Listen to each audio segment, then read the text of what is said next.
Assalamu alaikum wa rahmatullahi wa barakatuh mes chers frères et sœurs. Aujourd'hui, nous arrivons donc à notre dernier épisode sur la Sira. La dernière fois, nous avions dit que le prophète sallallahu alayhi wa sallam avait insisté pour que ce soit Abu Bakr radiallahu an qui prenne la relève pour la prière.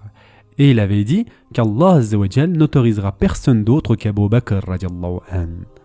Et donc, Abu Bakr radiallahu an se chargea de guider la prière jusqu'à la mort du prophète sallallahu alayhi wa sallam. Et comme nous l'avons déjà dit, tout le monde savait que c'était le prophète sallallahu alayhi wa sallam qui avait lui-même désigné Abu Bakr radiallahu an. Nous arrivons maintenant donc à la partie théologique, et c'est la différence fondamentale qui existe entre les sunnites et les chiites.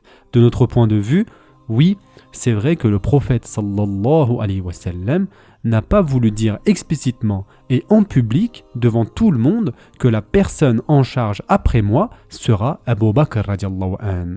Et pourquoi donc selon vous mes chers frères et sœurs en islam, pourquoi le prophète sallallahu alayhi wa sallam n'a pas annoncé en public devant tout le monde aux sahaba que Abu Bakr radiallahu an sera le successeur après moi? C'est parce que le prophète sallallahu alayhi wa sallam ne voulait pas instaurer le fait que la personne en charge actuellement désigne son successeur, tout comme le font les rois et les politiciens. Le prophète sallallahu alayhi wa sallam ne voulait pas de ça, car si le prophète sallallahu alayhi wa sallam avait fait cela, ce serait devenu donc wajib. Mais le prophète sallallahu alayhi wa sallam ne voulait pas cela et donc il a laissé cette porte ouverte. Et Abu Bakr radiallahu an a été choisi d'une certaine manière. Ensuite, Omar radiallahu an a été choisi comme successeur d'une autre manière. Othman radiallahu an idem d'une troisième manière différente. Et Ali radiallahu an encore une fois d'une autre manière différente. Et donc, toutes ces différentes manières par lesquelles ils ont été élus sont possibles. Cependant, si le prophète sallallahu alayhi wa sallam avait choisi publiquement et explicitement Abu Bakr radiallahu an, la succession aurait toujours été de cette manière-là. C'est pour cela que le prophète sallallahu alayhi wa sallam a fait le choix de donner le plus d'indices possible pour indiquer la succession d'Abu Bakr radiallahu an sans pour autant être explicite. Il n'a pas voulu donner un nom et dire « voici qui sera en charge après moi ». Cependant, il y a toutes les indications qui montrent que ce sera bien Abu Bakr radiallahu an. Nous savons de plus que le jour d'après, c'est-à-dire le samedi ou le dimanche, le prophète sallallahu alayhi wa sallam s'est senti un tout petit peu mieux. Et il est sorti dehors juste avant la salat al-dhuhr et il a prié en congrégation avec les sahaba. Et il est dit que les sahaba avaient déjà commencé à prier dhuhr. Et le prophète sallallahu alayhi wa sallam arrive alors que les sahaba sont en pleine prière. Et tout le monde était surpris bien sûr. Et tout le monde cède le passage au prophète sallallahu alayhi wa sallam afin qu'il puisse marcher jusqu'au premier rang. Et Abu Bakr radiallahu an entend bien sûr tout ce bruit qu'il y a derrière lui et l'excitation des sahaba. Et il comprend directement qu'il ne peut y avoir qu'une seule raison pour que les sahaba agissent de la sorte. Et donc, automatiquement, Abu Bakr radiallahu an recule et il regarde à sa gauche et il voit le prophète sallallahu alayhi wa sallam arrivant en se tenant à Al-Abbas et à Ali radiallahu anhum. Cependant, mes chers frères et sœurs en islam, le prophète sallallahu alayhi wa sallam lui dit « Reste là où tu es, reste là où tu es ». Abu Bakr radiallahu an n'obéit pas à cet ordre direct du prophète sallallahu alayhi wa sallam par respect pour lui. C'est l'une des rares occasions où vous désobéissez pour montrer justement votre obéissance. Abu Bakr radiallahu an insiste pour que le prophète sallallahu alayhi wa sallam s'assoie à l'endroit où se trouve le mihrab. Et Abu Bakr radiallahu an reste à côté du prophète sallallahu alayhi wa sallam et ceci est très symbolique. Le prophète sallallahu alayhi wa sallam guida donc la prière de dhuhr tout en étant assis et Abu Bakr radiallahu an est debout à côté du prophète sallallahu alayhi wa sallam. Cependant, que voient donc les sahaba? Ils voient tous Abu Bakr. Cependant, qui est le véritable imam? C'est bien notre prophète sallallahu alayhi wa sallam. Mais en ce qui concerne les sahaba, pour les yeux des sahaba, qui voient-ils donc debout? Ils voient donc debout Abu Bakr radiallahu an comme imam. Et c'est vraiment très symbolique ici, le fait que Abu Bakr radiallahu an soit juste à côté du prophète sallallahu alayhi wa sallam. Et pour nous, ceci est une annonce claire que Abu Bakr radiallahu an sera en charge et tout ceci se passe 1 jour et demi avant la mort du prophète sallallahu alayhi wa sallam. Après la salat al-dhuhr, le prophète sallallahu alayhi wa sallam a été porté jusqu'au minber. Et il s'agit ici du dernier discours du prophète sallallahu alayhi wa sallam en public. Comme nous l'avons déjà dit, certains oulémas disent que cela s'est produit le samedi, d'autres le dimanche. Et parmi les choses que le prophète sallallahu alayhi wa sallam a dit lors de son dernier prêche, il y a le fait qu'il a rendu hommage aux Ansar. Et le prophète sallallahu alayhi wa sallam a dit « Je vous ordonne de prendre soin des Ansar, car ils ont été mes meilleurs conseillers. Et ils ont complètement respecté leur engagement et leur devoir vis-à-vis de moi. » C'est vraiment très profond ici ce que le prophète sallallahu alayhi wa sallam dit. Car il dit « Je vous ordonne de prendre soin des Ansar. » Cela nous montre que l'autre groupe, c'est-à-dire les Quraysh, sont ceux qui sont en charge véritablement. Et c'est une manière subtile de dire cela, car il dit à un groupe de prendre soin de l'autre groupe. Yani, il dit aux Quraysh de prendre soin des Ansar. Il est important de comprendre qu'entre les Quraysh et les Ansar, c'est-à-dire qu'entre les Muhajiroun et les Ansar, sans aucun doute, les Muhajiroun ont un statut plus élevé. Et c'est une façon subtile de le dire. Et comment il fait cela? En faisant l'éloge des Ansar, en leur rendant hommage. Le prophète, sallallahu alayhi wa sallam, demande aussi que l'on purifie toute la péninsule arabique du paganisme. Et il s'agit de l'un de ses derniers ordres, qu'il n'y ait plus d'idolâtrie dans toute la péninsule arabique. Il a aussi ordonné de traiter les délégations qui allaient arriver après lui avec la même hospitalité. Le prophète sallallahu alayhi wa sallam leur dit ce qu'ils doivent faire donc après son départ de ce bas monde. Mais bien sûr, les Sahaba espèrent toujours que le prophète sallallahu alayhi wa sallam aille mieux. Le point est que le prophète sallallahu alayhi wa sallam veut que les Sahaba traitent les nouveaux reconvertis de la même manière dont le prophète sallallahu alayhi wa sallam lui-même les a traités.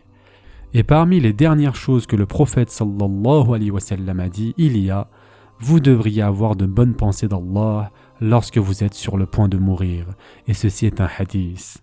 Le prophète sallallahu alayhi wa sallam a dit « Aucun d'entre vous ne devrait mourir sans avoir de bonnes pensées sur Allah. » Donc, le prophète sallallahu alayhi wa sallam leur dit clairement qu'il ne sera plus là bientôt. Et il s'agit ici de l'une de ces dernières phrases que le prophète sallallahu alayhi wa sallam a dit publiquement. Et enfin, concernant la dernière phrase du prophète sallallahu alayhi wa sallam durant son dernier prêche sur son minber, il a dit « As-salah, as-salah, as-salah ». Donc le dernier conseil que le prophète sallallahu alayhi wa sallam est « Protégez votre salah, gardez votre salah, soyez toujours conscient de la salah et prenez soin des faibles de la société, ayez peur d'Allah. Car ils auront une chance de se plaindre de vous le jour du jugement. Donc ayez peur d'Allah concernant les faibles de la société, des plus démunis. Car certes, ils peuvent être démunis et pauvres et faibles dans cette dunya. Cependant, le jour du jugement, ceux qui auront commis du zulm, c'est-à-dire de l'injustice vis-à-vis d'eux, ce seront eux les faibles le jour du jugement. Donc, il s'agit ici de la dernière phrase du prophète sallallahu alayhi wa sallam en public, et cela s'est passé sûrement le samedi après le dhuhr. Et il s'agit de la dernière prière avec les sahaba. Le jour d'après, c'est-à-dire le dimanche, il demanda à Aïcha radiallahu anha de combien je dispose. Et donc, elle alla chercher à l'intérieur de la maison tout ce que le prophète sallallahu alayhi wa sallam possédait. Aïcha radiallahu anha apporta 7 dirhams, c'est-à-dire 7 pièces d'argent. Encore aujourd'hui, mes chers frères et sœurs en islam, l'argent ne vaut pas grand-chose. Par exemple, un lingot d'argent de 1 kg au cours actuel vaut environ 700 €. Pour que vous puissiez avoir quelque chose pour comparer, un lingot d'or de 1 kg, c'est environ 60 700 €. Et donc, à cette époque, une pièce d'argent, c'est peut-être l'équivalent de 2-3 €. Et le prophète sallallahu alayhi wa sallam ne dispose que de 7 pièces d'argent, c'est-à-dire au total, il a à peu près 25 € environ. Et il s'agit de toute sa possession. À la fin de sa vie, le prophète sallallahu alayhi wa sallam a 25 € à sa disposition. Et le prophète sallallahu alayhi wa sallam tient ses 7 dirhams dans une de ses mains et il les fait glisser dans son autre main. Et ensuite, il dit « Qu'est-ce que je dirais à Allah Azza wa Jal si je le rejoignais avec ces pièces ?» Il donna donc l'argent à Aïcha radiallahu anha et il lui demanda de distribuer ces pièces aux pauvres tout de suite. Il s'évanouit de nouveau et lorsqu'il reprit conscience, il dit à Aïcha radiallahu anha « Les as-tu distribués aux pauvres ?» Et honnêtement, ce n'était pas dans la liste de priorité de notre mère Aïcha radiallahu anha. Ce qui est totalement compréhensible, son mari est mal en point, le prophète sallallahu alayhi wa sallam souffre, et elle dit « Je le ferai, ne t'inquiète pas, je distribuerai tout ça ». Le prophète sallallahu alayhi wa sallam s'évanouit de nouveau, et après avoir repris connaissance, il dit « Les as-tu distribués aux nécessiteux ?» Et le prophète sallallahu alayhi wa sallam continua de demander cela tout au long de la journée, jusqu'à ce que Aïcha radiallahu anha réalise que le prophète sallallahu alayhi wa sallam n'allait pas arrêter de demander cela à moins qu'elle le distribue. Et donc elle donna toutes ses pièces aux nécessiteux. Et nous pouvons le dire sans aucune exagération que notre prophète sallallahu alayhi wa sallam a quitté ce bas monde sans la moindre pièce. Et Aïcha radiallahu anha elle-même le dit, lorsque le prophète sallallahu alayhi wa sallam s'en est allé de ce bas monde, il n'y avait rien, aucune pièce, mis à part un petit bol d'orge. Et j'utilisais ce qui me restait de cet orge jusqu'à ce que je me rende compte que ce bol ne finissait jamais. Et donc un jour, j'ai mesuré ce qu'il y avait dans ce bol. Et lorsque j'ai fait cela, il ne restait plus d'orge très peu de temps après. Yani Allah subhanahu wa ta'ala avait béni cela jusqu'à ce qu'elle le mesure. Lorsque le prophète sallallahu alayhi wa sallam quitta ce bas monde, la seule chose en sa possession était sa mule. Et il y avait aussi une armure qui était chez un Yahoudi de Médine avec lequel le prophète sallallahu alayhi wa sallam avait échangé contre un peu d'orge. Et enfin, il avait aussi un terrain qu'il avait donné aux pauvres. Et c'est tout ce qu'il avait à sa mort. Et d'ailleurs, la nuit de la mort du prophète sallallahu alayhi wa sallam, Aïcha radiallahu anha n'avait même plus d'huile pour sa lanterne et il n'y avait rien dans la maison qui aurait pu servir d'huile et elle a dû emprunter de l'huile chez l'une de ses voisines Ansari. Yani, il n'y avait rien du tout de valeur dans la maison avec lequel elle aurait pu échanger en retour d'un peu d'huile. Arrivez-vous à imaginer, mes chers frères et sœurs en islam, il s'agit ici de l'homme qui contrôlait toute la péninsule arabique. Il y a des richesses qui arrivent de partout, du Yémen, du Bahreïn, de toute la péninsule arabique, les richesses arrivaient jusqu'à Médine. Cependant, le prophète sallallahu alayhi wa sallam meurt sans avoir ne serait-ce qu'une seule petite pièce de monnaie. Et donc, le jour suivant, qui est un lundi, qui correspond au 12 de Rabi' al-Awwal, au moment de la prière de Fajr, le prophète sallallahu alayhi wa sallam était vraiment très faible pour guider la prière et Abu Bakr radiallahu an guida la prière. Cependant, notre prophète sallallahu alayhi wa sallam est dans son lit et il demande qu'on l'aide à se relever. Et il demande qu'on lève les rideaux car sa maison est séparée seulement de rideaux entre sa maison et le mesjid et à ce moment-là, les Sahaba ne l'avaient pas vu depuis 2 jours au moins. Et quand ils l'ont vu, ils étaient heureux. Anas ibn Malik radiallahu an dit « Nous allions arrêter la prière tellement nous étions heureux. » Et Abu Bakr radiallahu an entend ces agitations encore une fois derrière lui. Donc il assume que le prophète sallallahu alayhi wa sallam arrive. Donc Abu Bakr radiallahu an recule et se tourne et il regarde, mais le prophète sallallahu alayhi wa sallam est dans sa maison. Et il fait un geste de sa main à Abu Bakr radiallahu an voulant dire « Reste là où tu es ». Et Anas ibn Malik radiallahu an dit « C'est la dernière fois que nous avons vu le visage du prophète sallallahu alayhi wa sallam, c'est lorsqu'il avait levé les rideaux, c'est-à-dire le 12 de Rabi' al-Awwal au moment de la prière de Fajr, la 11e année de la Hijra. » Donc le prophète sallallahu alayhi wa sallam voit sa umma prier salatul fajr et il était heureux de voir ça. Il souriait et ce sourire est le dernier souvenir que les Sahaba avaient du prophète sallallahu alayhi wa sallam. Et encore une fois, mes chers frères et sœurs en islam, la prière revient encore et encore, et ce jusqu'au dernier moment de la vie de notre prophète sallallahu alayhi wa sallam. Et pourquoi le prophète sallallahu alayhi wa sallam est-il heureux ? car il voit sa Ummah faire la prière de Fajr dans la mosquée. Et honnêtement, comment peut-on entendre toutes ces histoires sur la sira de notre bien-aimé prophète sallallahu alayhi wa sallam et ne pas prier? Comment peut-on abandonner la prière lorsque l'on sait à quel point le prophète sallallahu alayhi wa sallam insistait là-dessus? Après le Fajr, donc très tôt le matin, la fièvre du prophète sallallahu alayhi wa sallam augmenta et il commença à perdre conscience encore et encore. Et Fatima radiallahu anha alla visiter son père. Et le prophète sallallahu alayhi wa sallam avait vraiment une relation sincère avec sa fille Fatima radiallahu anha.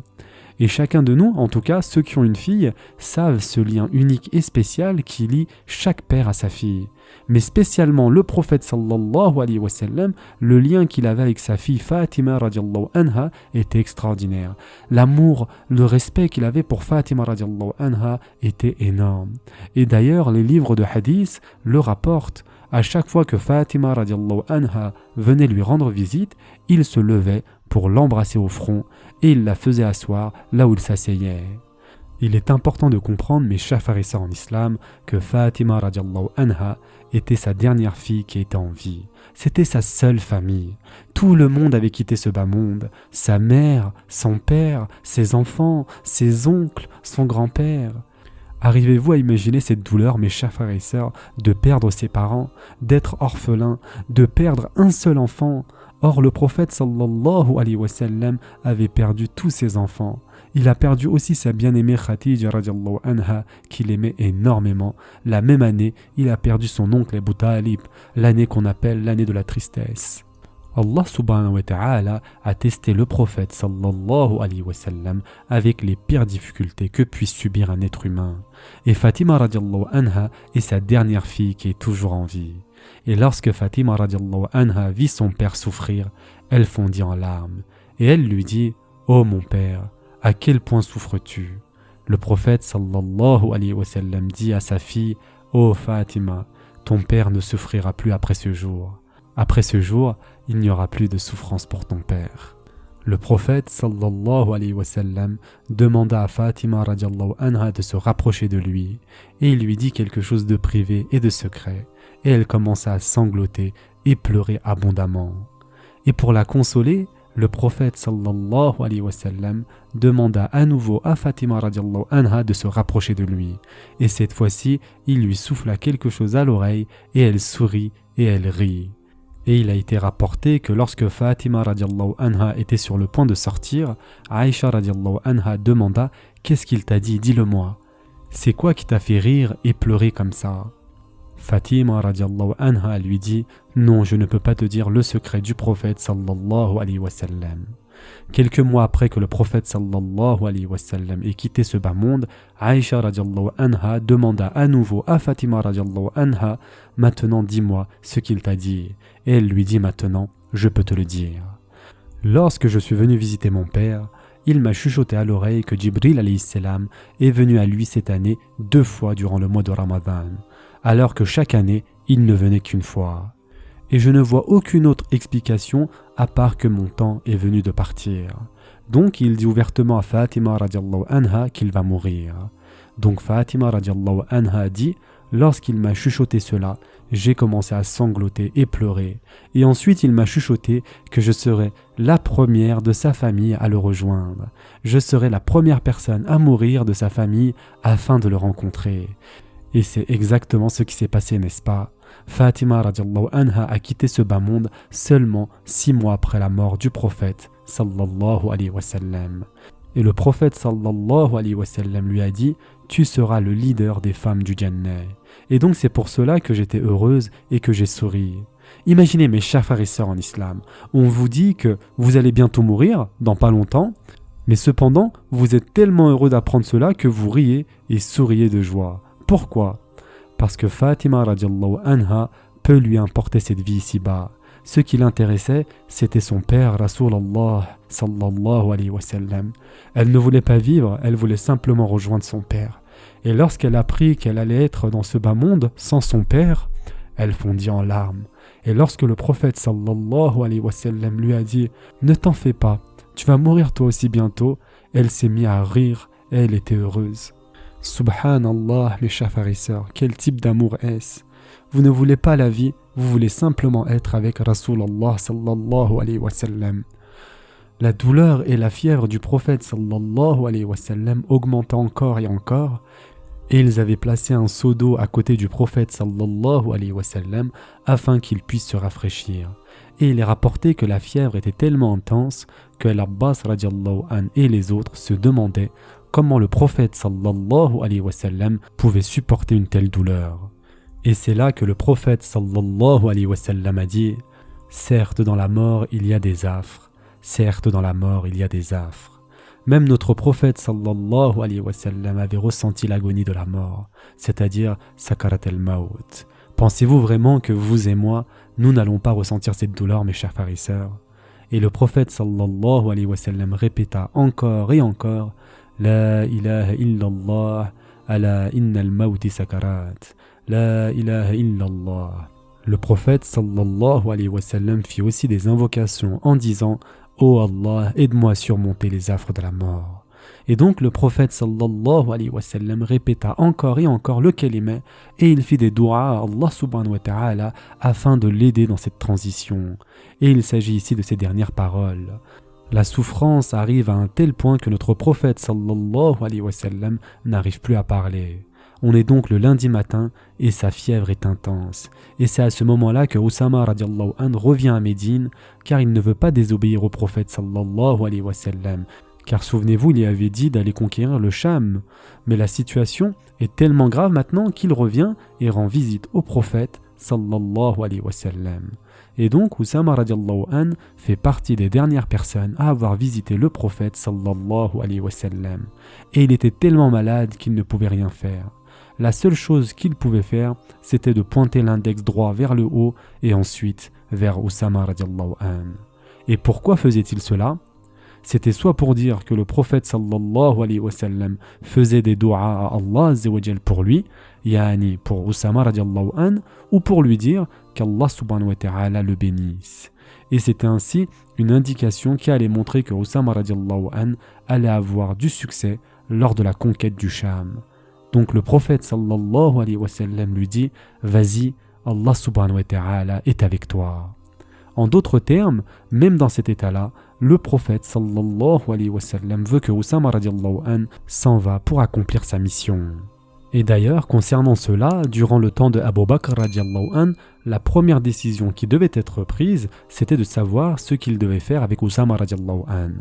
Et Abu Bakr radiallahu anhu a dit « Comment pourrais-je dire à Oussama radiallahu anhu de revenir alors que le prophète sallallahu alayhi wa sallam lui a demandé de partir pour le Cham ?»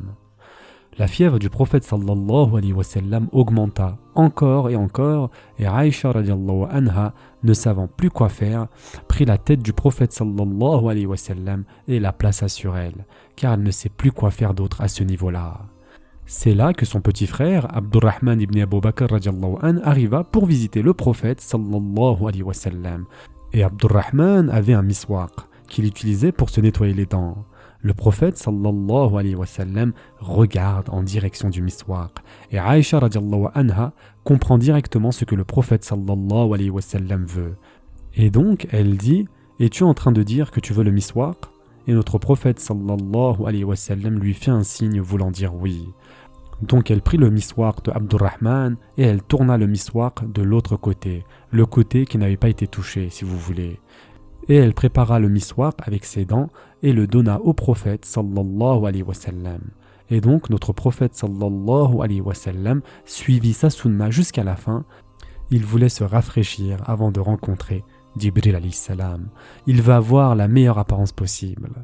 Aïcha radiallahu anha donna donc le miswak au prophète sallallahu alayhi wa sallam et elle dit « Le prophète sallallahu alayhi wa sallam tenait le miswak de toutes ses forces et cela m'a surpris. Il utilisait le miswak comme il ne l'avait jamais utilisé auparavant, avec vigueur. Et ensuite, elle redonna le miswak à Abdurrahman. Bien sûr, la fièvre ne fait qu'augmenter et le prophète sallallahu alayhi wa sallam perd constamment conscience. Et c'est là que le prophète sallallahu alayhi wa sallam leva les yeux au ciel et le prophète sallallahu alayhi wa sallam bougea les lèvres. Donc Aïcha radiallahu anha se rapprocha pour écouter ce qu'il avait à dire. Et elle dit plus tard, j'ai entendu le prophète sallallahu alayhi wa sallam dire, je vais être avec les nabiyyin, les siddiqin, les shuhada et les salihin. Le prophète sallallahu alayhi wa sallam disait Allahumma wa'firli warhamni wa alhikni bi rafiq al-a'la. Allahumma wa'firli warhamni wa alhikni bi rafiq al-a'la. Allahumma wa'firli warhamni wa alhikni bi rafiq al-a'la. 3 fois donc le prophète sallallahu alayhi wa sallam répéta cela. Oh Allah, pardonne-moi. Oh Allah, accorde-moi ta miséricorde. Oh Allah, permets-moi d'être avec Rafiq al-A'la. Et ensuite, Aïcha radiallahu anha dit que la dernière parole sortant de la bouche du prophète sallallahu alayhi wa sallam fut Rafiq al-A'la. Qu'est-ce que cela veut dire, mes chers frères et sœurs, Rafiq al-A'la? Certains oulémas ont dit que cela signifie la compagnie des nabiyyin et ceux qui ont le plus haut niveau. Cependant, il y a un autre avis. Certains oulémas disent que Rafiq al-A'la signifie Allah subhanahu wa ta'ala lui-même.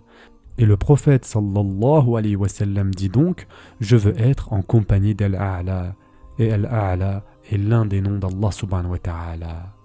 Et donc ces deux significations sont valides. Et le prophète sallallahu alayhi wa sallam dit donc, je vais être avec toi, ô Allah. Aïcha radiallahu anha dit, c'est à ce moment que je me suis souvenu du hadith du prophète sallallahu alayhi wa sallam qui m'a dit une fois, à chaque fois que l'ange de la mort arrive à un prophète, il lui demande « M'autorises-tu à prendre ton âme ?» Le prophète sallallahu alayhi wa sallam doit donc lui dire « Oui, tu peux » et c'est seulement alors que l'ange de la mort prend l'âme. Et Aïcha radiallahu anha a dit « Lorsque j'ai entendu « Ar-Rafiq al-A'la », j'ai compris qu'il avait choisi d'être avec Allah azza wa jal. Donc le prophète sallallahu alayhi wa sallam quitta ce bas monde le lundi 12 de Rabi al-Awwal, juste après la Salat al-Dhuhr, la 11e année de la Hijra. Fatima radiallahu anha était juste à côté et donc elle arrive en courant et elle dit « Ô mon père, tu as répondu à l'appel de ton Seigneur. Ô mon père, tu vas être au Jannatul Firdaus. Ô mon père, nous annonçons ta mort et la nouvelle de ta mort à Jibril. » Et Aïcha radiallahu anha dit que l'une des plus grandes bénédictions qu'Allah subhanahu wa ta'ala lui ait donnée, c'est que le prophète sallallahu alayhi wa sallam ait quitté ce bas monde dans sa maison lorsqu'il avait sa tête sur elle avec sa salive dans sa bouche. Souvenez-vous, elle avait préparé le miswak de son frère pour le donner au prophète sallallahu alayhi wa sallam. Et donc très rapidement, la nouvelle s'est répandue dans toute la ville. Les gens ne savaient plus quoi faire, les Sahaba ne savaient absolument plus quoi faire. Les Sahaba étaient complètement choqués à cette nouvelle. Et il est important de comprendre que les Sahaba avaient eu la chance de vivre avec le prophète sallallahu alayhi wa sallam, de marcher à ses côtés. Et donc pour eux, il est inimaginable de vivre sans la compagnie du prophète sallallahu alayhi wa sallam. Et c'est dans ce chaos-là que l'un des Sahaba, qui avait un haut rang, qui était Omar radiallahu an, se trouvait dans le mesjid. C'est le Sahaba qui a le plus haut rang dans ce mesjid. Mais où sont donc les autres Sahaba, vous allez dire? Souvenez-vous, lorsque le prophète sallallahu alayhi wa sallam a levé les rideaux et a souri aux Sahaba, les Sahaba pensaient que le prophète sallallahu alayhi wa sallam allait mieux et qu'il était donc sur le point de se rétablir. Et Abu Bakr radiallahu an avait campé au mesjid. Il n'était pas allé vers sa femme et ses enfants depuis une semaine au moins. Et donc lorsque Abu Bakr radiallahu an a vu le prophète sallallahu alayhi wa sallam sourire, il dit à Aïcha radiallahu anha: je rentre chez moi, cela fait une semaine que je ne suis pas rentré. Car il pensait que la situation du prophète sallallahu alayhi wa sallam allait s'arranger. Et donc tout cela est arrivé alors que Abu Bakr radiallahu an était loin du mesjid. Et en effet, sa maison était très loin du mesjid. Et le Sahaba au rang le plus élevé dans le mesjid à ce moment-là n'était autre que Omar ibn al-Khattab radiallahu an. Et donc les gens commencèrent tous à dire que le prophète sallallahu alayhi wa sallam était mort. Omar radiallahu an, sur le coup avec le choc, n'a pas réalisé l'ampleur des événements. Et il est dit que Omar radiallahu an commence à crier dans le mesjid en disant: ce sont des munafiqoun qui répandent ces mensonges. Celui qui dit que le prophète sallallahu alayhi wa sallam est mort, je lui couperai la tête. je ne veux entendre personne dire que le prophète sallallahu alayhi wa sallam est mort. Bien sûr, c'est un choc émotionnel et l'un des mécanismes que l'être humain dispose, c'est de rejeter cela, de ne pas faire face à la réalité. Et Omar radiallahu anhu continue et il dit « Moussa alayhi salam est allé voir Allah durant 40 jours. Notre prophète sallallahu alayhi wa sallam aussi va revenir, ne vous inquiétez pas. Celui qui pense autrement, il aura affaire à mon épée. » Tout le monde était terrifié. Omar radiallahu anhu qui crie dans le mesjid, les gens sont confus. Et lorsque Abu Bakr radiallahu anhu entendit la nouvelle, il prit son cheval et arriva à toute vitesse au mesjid. Et il ne rentre même pas au mesjid, il va directement dans la maison de sa fille, Aïcha radiallahu anha, car il veut voir de ses propres yeux, et cela nous montre la sagesse d'Abu Bakr radiallahu anhu. Avant de faire quoi que ce soit, il veut vraiment comprendre ce qu'il se passe réellement. C'est là qu'il voit le corps de notre prophète sallallahu alayhi wa sallam couvert complètement. Il leva la couverture de la tête du prophète sallallahu alayhi wa sallam et il commença à pleurer et il embrassa le front du prophète sallallahu alayhi wa sallam et il dit « Je donnerai ma mère et mon père pour toi, ya Rasulallah. Yani, je donnerai tout ce que j'ai pour te faire revenir si je le pouvais. Je donnerai ma mère et mon père pour toi, ya Rasulallah. » Et ensuite, Abu Bakr radiallahu anhu dit « Allah a dit vrai, toute âme goûtera inévitablement la mort. Et ceci est ta mort, ya Rasulallah. Ya Rasulallah, à quel point tu es beau, que ce soit dans la vie et dans la mort, ya Rasulallah. Bonté tu es, vivant ou mort, ô mon bien-aimé à qui je confie mon secret, ô mon ami à qui je me voue. » Pendant ce temps, les bruits s'intensifiaient de plus en plus dans le mesjid. Donc il sortit et il voit que tous les sahaba étaient assis, sous le choc, et il y a Omar radiallahu anhu qui marche et qui crie, en disant que personne ne dise que le prophète sallallahu alayhi wa sallam est mort. Omar radiallahu anhu ne veut pas faire face à cette réalité et donc il ne veut pas entendre cela. Et c'est là que Abu Bakr radiallahu anhu dit « Oh Omar, assis-toi ». La seule personne qui a le courage de dire ça à Omar radiallahu anhu n'est autre que Abu Bakr radiallahu anhu. Mais malgré cela, Omar radiallahu anhu sous le choc reste debout.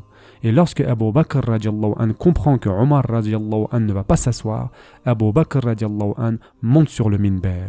Et il faut comprendre qu'il ne monte pas tout en haut du minber. Simplement, il s'élève un tout petit peu, subhanallah. L'amour que les sahaba avaient pour le prophète sallallahu alayhi wa sallam est indescriptible. Personne ne s'est jamais tenu debout en haut du minber après la mort du prophète sallallahu alayhi wa sallam. Plus personne. Ils ont tous donné la khutba en bas du minber. Même dans ce moment difficile, Abu Bakr radiallahu anhu réalise qu'il ne peut pas monter tout en haut, là où se tenait le prophète sallallahu alayhi wa sallam. Et donc Abu Bakr radiallahu anhu commence par louer Allah subhanahu wa ta'ala et ensuite il dit cette fameuse phrase que tout le monde connaît et cela nous montre l'intelligence et la sagesse de Abu Bakr. Et il dit donc « Quiconque adorait Mohammed, qu'il sache que Mohammed est mort et quiconque adore Allah, qu'il sache qu'Allah est vivant et qu'il ne meurt jamais. » Il récita ensuite le verset 144 de la sourate El-Imran. Mohammed n'est qu'un messager. Des messagers avant lui sont passés. S'il meurt ou s'il était tué, retourneriez-vous sur vos talons? Et c'est à ce moment-là que Omar ibn al-Khattab radiallahu anhu s'écroula au sol. Le même Omar radiallahu anhu dont tout le monde était terrifié. Ce même Omar qui, lorsqu'il allait faire la hijra, alors que tout le monde faisait la hijra de nuit, car ils avaient peur des Quraysh, Omar radiallahu anhu était celui qui était allé jusqu'à la Kaaba et il avait dit « Je vais faire la hijra à Médine ». Celui qui veut que sa mère pleure pour lui, qu'il me rejoigne à la sortie de la ville. Mais finalement, quand il réalisa que le prophète sallallahu alayhi wa sallam avait quitté ce bas monde, il s'écroula au sol et il dit « C'était comme si c'était la première fois que j'entendais ce verset ». Et donc la nouvelle s'est répandue dans toute la ville et il y a énormément de poèmes qui ont été écrits à la mort du prophète sallallahu alayhi wa sallam. Et parmi les plus importants, il y a ceux de Hassan ibn Thabit radiallahu anhu. Maintenant mes chers frères et sœurs en islam, parlons de l'enterrement du prophète sallallahu alayhi wa sallam. Le jour d'après, c'est-à-dire mardi, les sahaba, plus précisément les personnes qui allaient laver le corps du prophète sallallahu alayhi wa sallam, et d'ailleurs, qui est-ce qui allait laver le corps du prophète sallallahu alayhi wa sallam? La famille proche, n'est-ce pas? Et donc, ils se sont posé la question de comment ils allaient laver le corps du prophète sallallahu alayhi wa sallam. Souvenez-vous que la famille proche se compose donc de El Abbas, des deux fils d'Al-Abbas, c'est-à-dire Al-Fadl et Hussam. Abdullah ibn Abbas est encore très petit à ce moment-là, d'accord? Et il y a enfin Ali radiallahu anhu. Et donc, ces personnes se sont rassemblées et ils se sont dit, comment allons-nous faire le roussoul? Parce que quand vous faites le roussoul, qu'est-ce que vous devez faire? Enlever les vêtements, bien sûr. Et donc, pendant qu'ils se posaient la question sur comment ils allaient faire cela, les livres de hadith mentionnent qu'ils se sont tous endormis en même temps. Et ils ont entendu une voix dans leurs rêves, mais ils ne savaient pas de qui il s'agissait. Et cette voix leur a dit de le laver avec ses habits. Et lorsqu'ils se sont réveillés, ils avaient tous entendu cette voix. Il s'agissait bien évidemment de Jibril alayhi salam qui leur avait dit de le laver avec ses vêtements. Et donc ils ont lavé le prophète sallallahu alayhi wa sallam avec ses vêtements. Ensuite, ils l'ont enrobé donc de 3 bouts de tissu blanc qui venaient d'une contrée appelée Souroul. C'est une ville du Yémen réputée pour ses habits et son tissu. Ils ne lui ont pas mis de qamis ni de turban. Il n'y avait rien d'autre que les 3 bouts de tissu. Et maintenant, la question qu'il se posait était où allait-il donc enterrer le prophète sallallahu alayhi wa sallam. Bien sûr, il y a eu des suggestions. Certains ont dit à Baqi, d'autres sous le minber, d'autres à l'endroit où il avait l'habitude de prier dans le masjid, jusqu'à ce que finalement Abu Bakr radiallahu anhu dise non. Et il dit, je me souviens que le prophète sallallahu alayhi wa sallam m'a dit une fois, Allah subhanahu wa ta'ala ne retire jamais l'âme d'un prophète excepté à l'endroit où Allah veut qu'ils soient enterrés. Donc tous les prophètes ont été enterrés à l'endroit où ils sont morts. Et lorsqu'ils ont entendu ce hadith, bien sûr qu'il n'y avait plus besoin de discuter. Donc le prophète sallallahu alayhi wa sallam a été enterré là où il dormait, là où il y avait son lit, d'accord? Bien sûr, il n'avait pas de lit, mais il y avait quelque chose qui ressemblait à un matelas sur lequel il s'allongeait. Et donc le prophète sallallahu alayhi wa sallam a été enterré à cet endroit-là. Avant de l'enterrer, bien sûr, les gens ont prié pour le prophète sallallahu alayhi wa sallam, et comme il n'y avait pas de khalifa à ce moment-là, comme il n'y avait personne en charge, donc de ce fait personne pour guider la salat, ils ont tous prié individuellement sur le prophète sallallahu alayhi wa sallam. Des dizaines de milliers de personnes ont prié donc pour le prophète sallallahu alayhi wa sallam, et ce, toute la journée du mardi et du mercredi. 2 jours entiers donc. Ils rentraient par groupe, et chacun priait individuellement dans la chambre de Aïcha radiallahu anha. Il n'y avait pas de prière en jama'a. Et le prophète sallallahu alayhi wa sallam a été enterré en fin de journée le mercredi. Le prophète sallallahu alayhi wa sallam est mort le lundi après le dhuhr et il a été enterré le mercredi en fin de journée, d'accord? Et lorsque Fatima radiallahu anha est rentrée dans la chambre de Aïcha radiallahu anha et qu'elle vit la tombe du prophète sallallahu alayhi wa sallam là où se trouvait son lit, elle dit, et il y avait Anas radiallahu anha à ce moment-là, Fatima, sa fille, dit à Anas radiallahu anha, ô Anas, comment avez-vous fait pour de bon cœur couvrir de terre le visage du messager sallallahu alayhi wa sallam? Quelques années plus tard, Anas radiallahu anha dit, le jour où le prophète sallallahu alayhi wa sallam est entré à Médine était notre jour le plus lumineux de notre vie. Et le jour où il a été enterré était le jour le plus sombre de notre vie. Et dans une autre narration, Anas ibn Malik radiallahu anhu dit, après l'enterrement du prophète sallallahu alayhi wa sallam, Médine était devenue sombre pour nous. C'est comme si nous n'arrivions plus à se voir les uns les autres. Il ne s'agit pas ici d'une obscurité physique, d'accord, mais d'une obscurité liée à la dépression, à la perte du prophète, sallallahu alayhi wa sallam. Et une fois l'enterrement terminé, on ne se reconnaissait plus nous-mêmes. Ce qui veut dire, en d'autres termes, c'est qu'il se sentait tellement vide suite à cet événement. Il faut comprendre, mes chers frères et sœurs en islam, que la plus grande calamité affligée à cette umma est la mort du prophète, sallallahu alayhi wa sallam.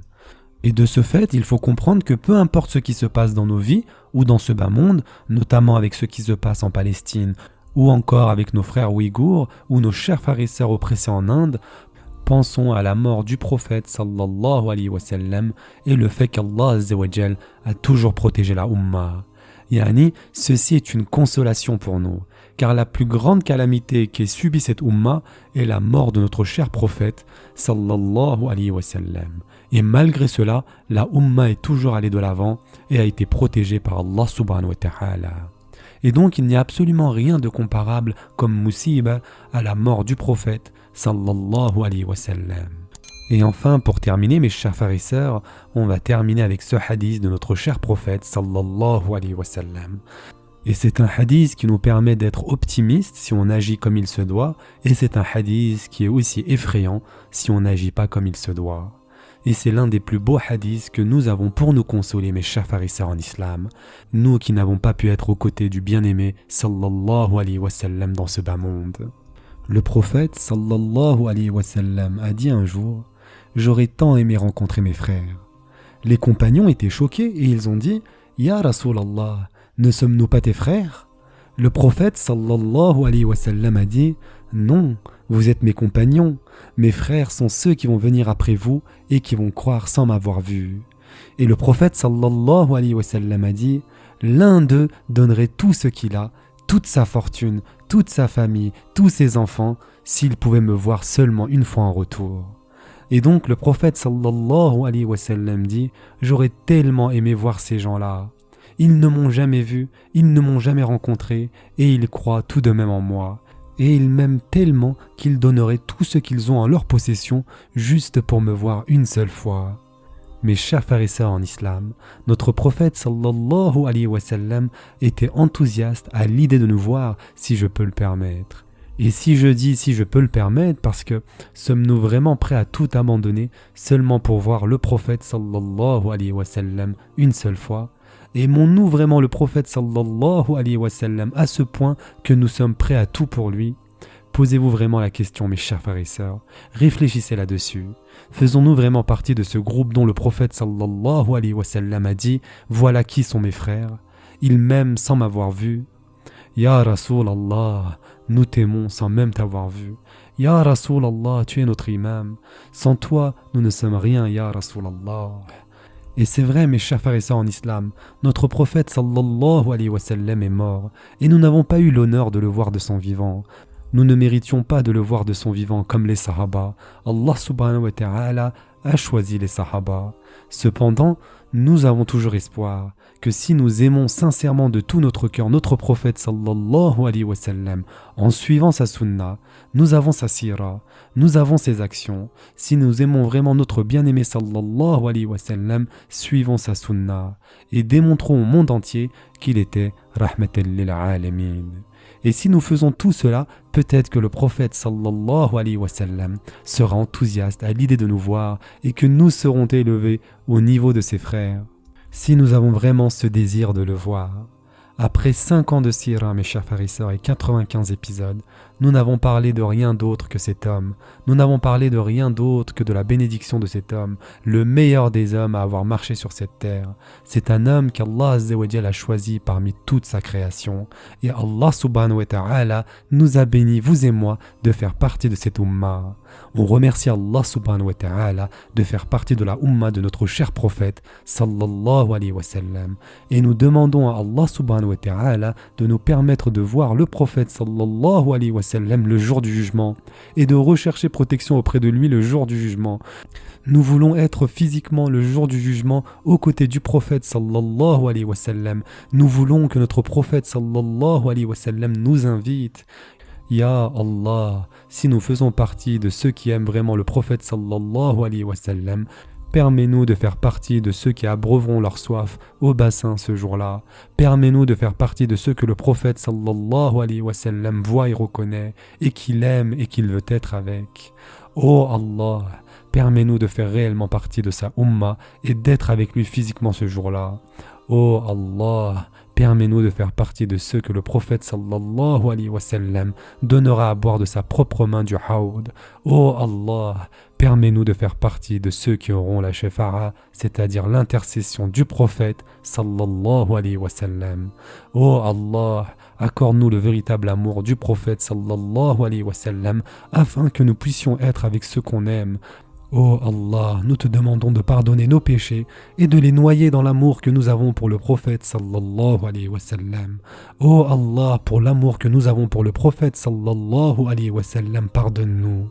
Oh Allah, fais de nous ceux qui suivent sa sunna et qui montrent la réalité de sa sunna dans cette vie ici-bas.